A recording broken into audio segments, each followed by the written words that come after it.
Hi, and welcome to another episode of Meet the Author. Today we have Christopher Weber, and he wrote the book, The Beowulf Trilogy.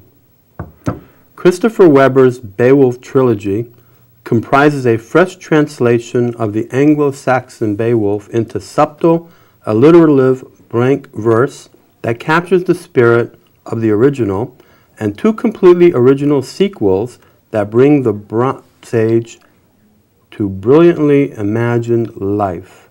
Welcome, Christopher. Thank you very much. It's a pleasure to be here. What exactly is the story of Beowulf and why the trilogy? Well, Beowulf itself is the oldest epic in the English language. It's the oldest English narrative that we have. And it's the story of a great warrior, Beowulf, who takes on, first of all, a monster who has been creating some trouble down in Denmark. Beowulf comes down from Sweden and takes on the monster, kills the monster. And then the monster's mother gets upset because her son came home in a bad shape and died. So the monster's mother decides she's going to get her revenge, and she comes and attacks the Danish warriors, and Beowulf eventually takes her on and kills her too. And then things are quiet and peaceful for a while, and Beowulf goes back to Sweden, lives happily ever after, but a dragon gets loose and begins terrorizing the countryside, burning up houses and stuff. And so Beowulf takes on the dragon. And the end of the story of Beowulf, the dragon kills Beowulf, Beowulf kills the dragon. And as they're cremating Beowulf, there's a woman who's wailing and crying and saying, "What will become of us now? People will discover that Beowulf is dead, there is no one to defend us, our enemies will fall upon us, and what will become of us?" And that's where it ends. Well, obviously there has to be a sequel.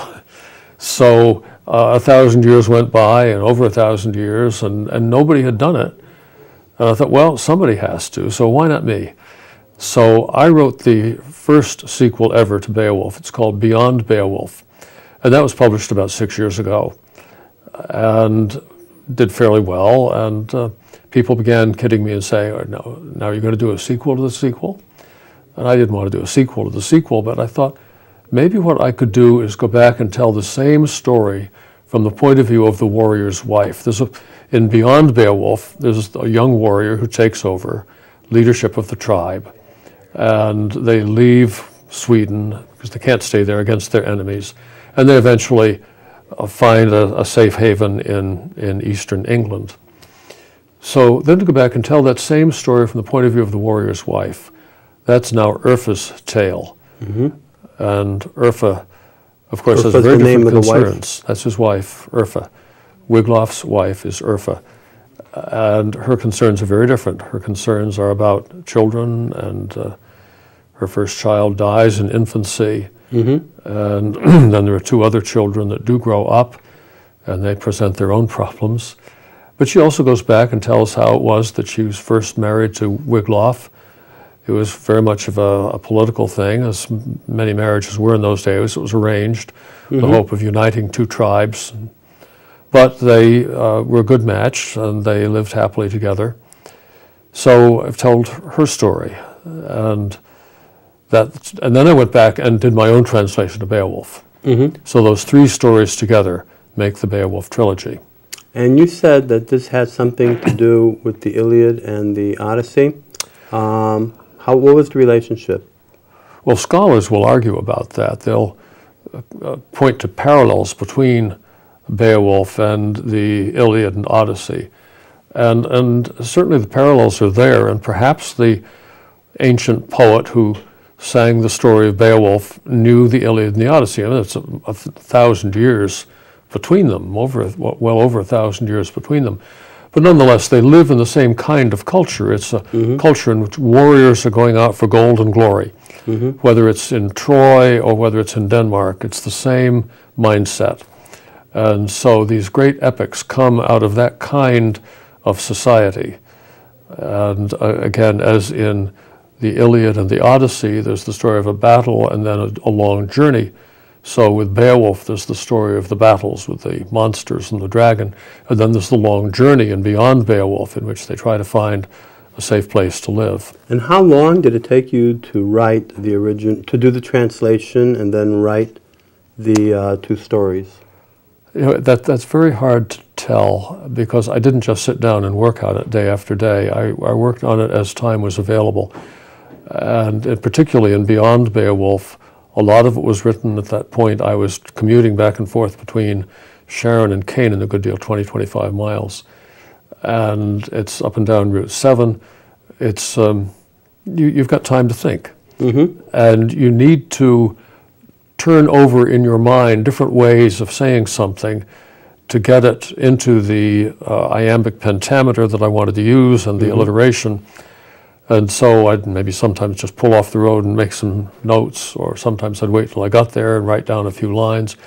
But I spent several years working on it, and then I didn't work on it for a while. I did other things and came back to it much more recently to do the translation of Beowulf and to do the second sequel. And the sequel, the ideas behind the sequel, where did you draw some of those ideas from? Goodness, that's a difficult question. Some Did of they the just come to you, or they were related to other stories? You mentioned later on, you mentioned in our talkings, The Lord of the Rings. Right, and I read those long ago, and I don't think those had any particular influence on the stories that I'm telling here. Those are very much quest stories. You know, The Lord of the Rings, they're in a quest. Well, this is not a quest. This is more a search for peace and a quiet place to live. Do you think it was influenced then by the Iliad? Or some other story you read? No, I don't think so. I'd have to think as to whether there's any particular influence. I know in doing Beyond Beowulf, they get to the Shetland Islands, and then they come down the Scottish coast and down to East Anglia, and those are all places that I've been. Okay. And I can write about that. And at the end of Urfa's Tale, they come back to Whitby, which is an old monastic settlement on the east coast of England. So I think certainly there's some geographic influence on what I wrote, and you have been as much as anything. The story of Beowulf comes to us from perhaps 6th, 7th century Sweden originally, and it's told of these ancient Norse warriors and so Scandinavian warriors, and some of it, the scholars who know most about Beowulf will tell you they don't really know what's happening there because they don't know who these people are or what they're up to. So to foist that on a helpless group of teenagers is a little bit ridiculous. And I really have to find But there must have been, the reason why I'm mentioning it is we talked about this a little bit, there must have been some reason, again you mentioned because this was the very first epic in Old English, and maybe it was a historical reason why they wanted us to be familiar with the old texts.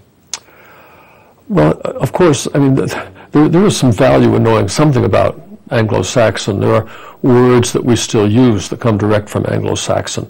Like if you call an apartment a flat, why would you call it a flat? Well, that's the Anglo-Saxon word for a dwelling. And somehow it's come down to us, we still use it. We don't quite know what it means. Or sometimes you hear the expression of widow's weeds. She put on her widow's weeds. Why weeds? Well, weed is the Anglo-Saxon word for clothing. And the reason we use the phrase is that it's alliterative. They grew out of flax. And because widow's weeds alliterates, we continue to use it. It's like rant and rave. Why do we say rant and rave? Because it alliterates. It has that poetry to it that we like to get in our language at important moments, like to have and to hold. You know, we use these phrases that alliterate, and we don't even stop to think about it. But alliteration is a basic strategy. Alliteration, we said, was telling the story out loud, and it was meant to be heard. Exactly. You even find it in Hebrew. One of my favorite passages is... The Bible was written to be, was actually not written originally. It was supposed to be something that was told and memorized, and even till today. Right, and the Psalms particularly. And you get one of my favorite lines from the Psalms, Sha'alu Shalom Yerushalayim. And the way the sounds, Sha'alu Shalom Yerushalayim. Oh, they rhyme. Yeah, it's a very beautiful line. Pray for the peace of Jerusalem. It doesn't sound nearly as nice in English, but alliteration does that. And I threatened to read something, to recite something in Anglo-Saxon. I think people could get a sense of it. But one of my favorite passages, and here it goes this way: with the fire's fang of the floodus wheelum, with the grape of meaches of the gareth's flight, with the atal ildo of the aen abertum, for sideth and for swarcheth, sending a bith, the fact dreitgum a death over switheth. Now, you listen to that, you can pick up an occasional word like death, the fire's fang, or the floodus wheelum, the fire and the flood. So some of the words are still the same. Now, but, this is Old English, but I've seen movies where people from Ireland are speaking in Old Irish. Is that the same or is that separate? No. But it sounds the same? No, I don't think it even sounds the same. No? That's a Celtic language. And Celtic would not be the same in some respects as Old English? It's really quite a different source, yeah. What about Old Scottish? Would that be similar? Old Scottish, I'd be less certain, but I think that's also a Celtic language. Okay. The Anglo-Saxon is a Germanic language. Oh, okay. And so it's coming, the Germanic languages are coming west across Central Europe, and the Celts are coming up along the Mediterranean coast and up the Atlantic coast. Well, I wasn't aware that was a Germanic language. Now that you mentioned it, yeah. Now it makes sense. Right. Okay, with all the gutturals and okay. Absolutely. Yeah, and it's I think they call it an agglutinated language. They like to build up on the front and the back of a word, where we don't like to do that anymore. We talk about four-letter Anglo-Saxon words, but really the four-letter stuff comes along much later. And modern English is much more words of one syllable than Anglo-Saxon or German. Okay. So let's hear some examples from your translation. That'll be nice to hear. Any interesting parts? Yeah, or in the trilogy, whatever you pick. One of my favorite battle scenes. Well, Slaying like dragon. battle scenes. How about trolls? Trolls, that's a good one. You like trolls? I like trolls. They're on their their Hobbit voyage. movie coming out, so They're on their voyage, and they stop in a fjord, a Norwegian fjord. And I set the scene. It's all very peaceful. Tall pine trees stood dark green against the ground, and hemlock overhung the heaving waves that rose against the rocks around the edge. A hawk was hovering high above the water and circling slowly in the silent air. They came to level land, a little bay. A brook came bubbling down the bank, and grass was growing somewhere deer had grazed. A pleasant scene. They pushed the prows ashore, and so on, and then they settled safely down to sleep. They woke to hear a scream so shrill and sad, it cut the quiet air, made blood run cold, and left them troubled, trembling in their tents. The soldiers reached to find their swords and shields. Their eyes were open, but the overcast had masked the moon above the mountaintops. They stumbled, searching. They could not see what kind of creature caused their blood to curdle. When light returned at last, they looked and found a man was missing from among their number. A soldier known as Selfric, sturdy, brave, who feared no fight and never fled from battle. A trail of blood led back into the bush. It sounds almost like a Tolkien story, even though he came after. Sure. So that brings up a question. I didn't think about that. What was maybe there was influence of Beowulf on Tolkien when he wrote Lord of the Rings in some respect? Well, absolutely. What would be, because people know, they know Beowulf, but they know Lord of the Rings, and it's much more popular in The Hobbit. So what would be if you can comment on that, the connection or the influence? Well, Tolkien was a scholar of Anglo-Saxon and Old English. He was. He was, absolutely. And Tolkien, as much as anybody, is responsible for the popularity, if you can call it popularity, of Beowulf today. He really promoted it. And it hadn't really been. It wasn't even known until the 19th century. It was a manuscript just moldering in a library somewhere. And then the first part of the 19th century, somebody discovered it and translated it, and began to get a little bit of attention. But not until Tolkien in the 1930s did it really get people's attention as something important that people ought to know about. But he thought, this is the oldest we have of the English language, and we ought to be familiar with it. You read passages in The Hobbit, for example, or the Lord of the Rings trilogy, and you'll find the alliteration bubbling up every now and again. Yeah, sounds almost the same. It sounds very similar. Sure. Yep. Let's hear another passage. This is great stuff. Well, one I like particularly is at a point where they're trying to decide. Beowulf has been killed, Wiglaf has taken over leadership, and the question is, should we stay here and fight with our enemies, or should we get out of here and just find a peaceful place? And of course there are the people, and it begins to sound a little contemporary, who say, well, we've got to go and zap them before they zap us. And a man called Herdrun makes a little speech. He says, no fame is food in famine, nor does it make good milk in mothers' breasts when babes are bawling and the cupboard bare. If we cannot defend these fields, we ought to find a place where we can pass our days in peace. What glory do we gain by bearing grudges, the ceaseless strife of Geatish folk with Swedes? Why is it not as noble to ignore the endless insults of an enemy and follow peace to find a fuller life? The dragon built its bed within the barrow to rest on riches rusting in the ground, as useless now as ever it has been. What good is gold when we are in our graves? I am a farmer first. My family is more to me than any mound of treasure. When springtime comes and sunshine warms the soil and soft rain washes winter snows away, the sun unlocks the lakes, turns loose the streams to flow down into rivers filled with fish, and berries form in every bramble bush, and children prate and play behind the plow. I set out then to sow the bursting seed, inhale the odor earth is breathing out. What more could any mortal man require? Is that not all that anyone could ask? But where the dead now dwell, they do not farm. In hell they do not hold or hug their children, or swim in streams, or stretch out in the sun. If we are weak and cannot well stay here, then let us look for other lands to farm. I love this land, but I will let it go for peace, and pay whatever price we must to give that gift to those whose lives we guard. Well, that almost sounds like a modern story. I mean, they're very contemporary. We were talking about absolutely what morals or what messages at the time.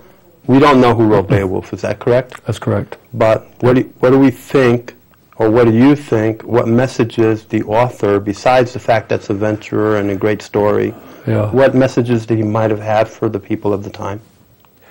That's something that scholars debate. And I think what you have here is an ancient saga in which the glory of battle and winning battle and the gaining gold and all that is what was the primary objective of a warrior's life. Now the story has been told, and I think as we have it, it's been told by people who are at least influenced by Christianity. And so the beginning to... Say that again, what story has been told? The Beowulf story? Right. Even though these were not Christians, these were pre-Christianity. We're talking about pagans. But the story as it comes down to us has been told at least by people influenced by Christianity. So, for example, we're told that the monster is a descendant of Cain. So obviously they knew the Old Testament at the very least. And there's a little thing that one of the bards sings one night about the creation. The Creator set the moon and the stars in the sky and so on. They know the Genesis stories. So do you think they might have changed the story around a little bit? You know, from the original? Sure. Added to it, subtracted to it? I think so. Very interesting. Right. And then probably at a point it was told by people who really were Christians and who had the integrity to leave the story as it was, but just color it a little bit. Just a shade. There's a point at which they're despairing of being able to deal with the monster. And he says, sort of condescendingly, they did not know how to pray to the true God, or something like that. So they were seeking for a better way. Yeah, they go back and they get out their old pagan prayer books and so on. And he's a little bit condescending about that. But basically he tries to tell it from their point of view, with just that little bit of... So you know it's coming from a society when Christianity has begun to have some influence. And it's kind of remarkable that, in fact, they did preserve it because it has so little to do with the gospel. And basically, in those days where the education was all in and around the monasteries, why would you tell us this story about dragons and monsters and stuff? You know, that doesn't do anything for the gospel. But somebody preserved it. So would there be other parallels to where Christianity went into another society to bring Christianity, where they used the previous, definitely in Rome, they used the previous culture and literature to help bring their message. Should we have other examples? It's one of the classic conflicts in Christianity among Christian missionaries. When you go to a new culture, do you throw it all out and start over, or do you try to build on what's there? The earliest missionaries to England, St. Augustine, who was sent to take the gospel to England in the 6th century, was told to begin from what he found. And so, to a degree, they did. Well, we celebrate Christmas on December 25th because it was an ancient pagan festival. It was the rebirth of the light. It was just after the winter solstice. And so the rebirth of light was an appropriate time to celebrate the birth of Christ comes to bring light to the world. So, and again, the whole Passover Easter cycle is built on ancient pagan festivals of the first spring crops. So, well, a lot of the holidays then were related to the weather and the crops. Right, right, yeah, all those things. So you see the same thing going on in Beowulf, that there's that tension between the old way of looking at things and the new way. And so how does Beowulf end, or the trilogy? We know how Beowulf ends. Right, how does your trilogy end, if we can say that? Well, the trilogy ends rather inconclusively. My first sequel, Beyond Beowulf, ends very neatly. We have Wiglaf killed in a final climactic battle. They win the battle. They establish their foothold on East Anglia in England. Now they've got a place to live, and they've beaten back the Saxons, and Wiglaf dies, and there's this whole long thing about his burial, and there it ends. That's neat. That's like Hamlet, you know. Everybody gets killed off. And I go back and resurrect all these people to tell the story from the wife's point of view. And I start from the point of view, I start from the moment when they've completed the burial. She goes home, and now she's living in this empty house. And people come and console her, and eventually a bard comes along and says, "Oh, tell me the story. We need to sing the story of your husband." And she says, "You're always looking for stories about blood and battle. How about some of the stories from the women's point of view?" And so they begin on that. And would that be something very modern, getting the woman's point of view, or would that be something, are there stories of old from a woman's point of view too?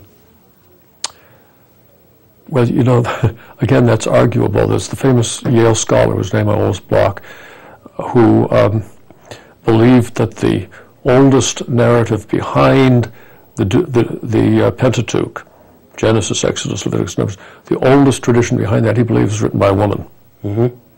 And he talks about, you know, why.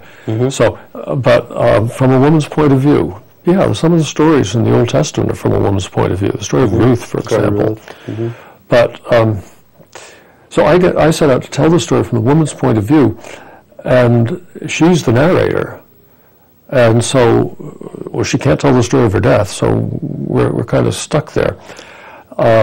She raises 2 children, and there's a lot of tragedy in her life. One of my favorite passages in here is the story of the death of their first child, who dies in infancy, and that raises some questions. And she's very blunt about it. Why does the good God allow things like this to happen? Leave the question hanging. We have that today too. But finally, her son takes the leadership of the tribe, and he's not like his father. His father was a reluctant leader, but Weo, the son, loves to be a leader. And he's got very much the attitude of we've got to have the strongest army, we've got to beat down our enemies. So would you say there are messages about what is a leader, what is leadership, especially in those days? Let me ask this question. I don't know if anybody asked you this one. Let's say I got this trilogy and I wanted to read it, and I was a woman. Would it be enough that I read the woman's trilogy or the woman's point of view without the man's point of view, or are they the same story, or are they still different stories that somebody want to read both of them? They're different enough stories that any one of them can stand alone. Mm-hmm. You don't have to So read they any would of the read others. both of them? And I would even suggest that if somebody wants to read it, they might well not want to start with Beowulf, because that's the most difficult to read. Assuming a knowledge of 7th century Sweden that most of us don't have, my sequels don't assume that at all. Well, that brings up another good question. Did you think of bringing this book to Scandinavia or Old England and see how it's received over there? Did you do that or think about it? Or in contact with anybody over there? Well, now that's an interesting story, a question, because one of the most enthusiastic reactions I've ever had to my Beyond Beowulf was in an audience where there was a man sitting there, I didn't know until afterwards, who was from Iceland, who was fond of the Icelandic sagas, and he saw this as right up the same alley. We're in Iceland and in Greenland. Yep, absolutely. Well, let's not skip them, Greenland and Iceland. That Iceland is a place where the old Norse sagas are alive.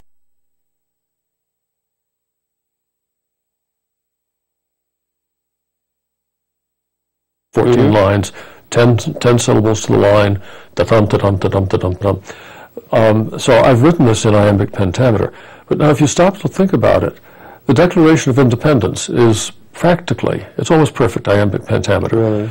We hold these truths to be self-evident. That's that all men are created equal, that they are endowed by their Creator with certain unalienable rights. That's all almost perfect iambic pentameter. The Gettysburg Address. Really? So is there...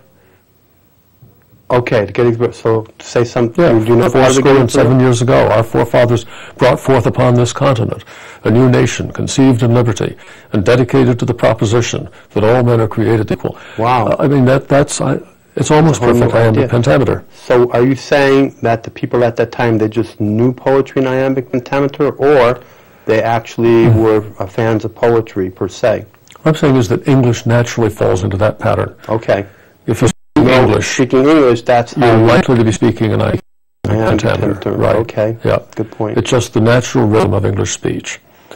Even today, when you're reading? Yes. Okay. Sure. So iambic pentameter.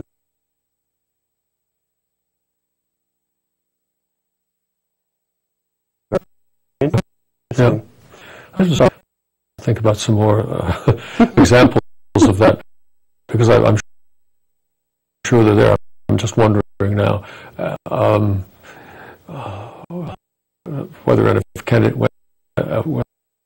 any of Kennedy's speeches or Roosevelt's speeches.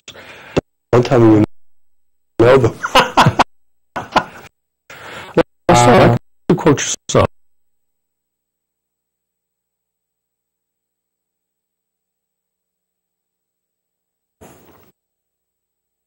Assert my firm belief that the only thing we have to fear is fear itself, nameless, unreasonable, unjustified terror that paralyzes needed effort to convert retreat into advance. That's Roosevelt's inaugural address. And I haven't really analyzed it, but I'll bet it's iambic pentameter. Or Kennedy, ask not what your country can do for you. I'm definitely going to read more of that, even though I did read a whole bunch of it already.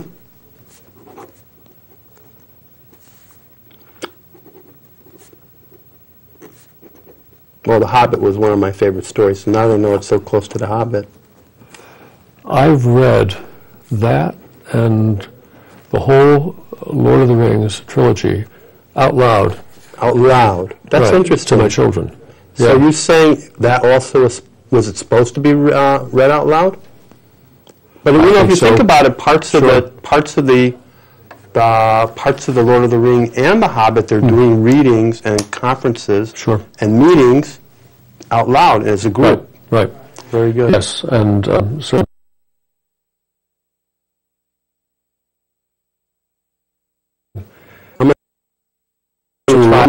our children.